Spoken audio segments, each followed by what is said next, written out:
Welcome to my YouTube channel ఖుషిగా. So ఈరోజు నేను హిస్టరీ నేర్చుకుంటాను. ఏం తెలుసా, రవ్వ లడ్డు చేయబోతున్నానండి.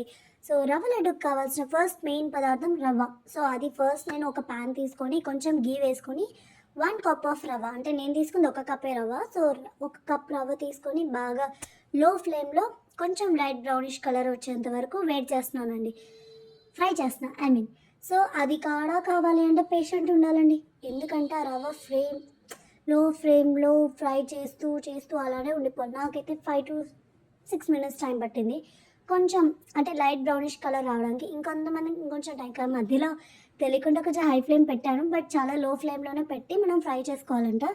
మెయిన్ టైంలో నేను బాదం ఇంకా జీడిపప్పు ఇవి కూడా ఫ్రై చేసుకున్నాను ఆయిల్లో. తర్వాత ఒక కప్ షుగర్కి 1 కప్ రవ్వకి 1 కప్ షుగర్ తీసుకున్నాను. సో అది కూడా గ్రైండ్ చేసుకున్న తర్వాత ఈ ఎండి కొబ్బరి మొత్తం బాగా లైక్ చిన్న పీసెస్గా చేసుకున్న తర్వాత అది కూడా ఆయిల్లో ఫ్రై చేసుకొని అన్నీ ఒక బౌల్లో వేసుకున్నాను. అంటే లైక్ లవ్వ, షుగర్, ఇలాచి అన్నీ వేసుకున్న తర్వాత జీడిపప్పు, బాదం అవి కూడా మిక్సీ పట్టానండి నేనైతే. చూడాలి ఎలా ఉంటుందో టేస్ట్. మీ టైంలో పాలు కూడా కొంచెం వేడి చేసేసుకొని, పాలు కూడా మనకి లడ్డు కావాలి అంటే కొంచెం ఏదైనా థిక్గా ఉండాలి కదా, సో పాలు వేసుకున్నాను. పాలు వేసుకున్న తర్వాత లడ్డు కొంచెం బాగా వచ్చింది షేప్లో. So this is my rava laddu. Please subscribe to my channel ఖుషిగా. మరిన్ని వీడియోస్తో మీ ముందుకు వస్తాను. Thank you.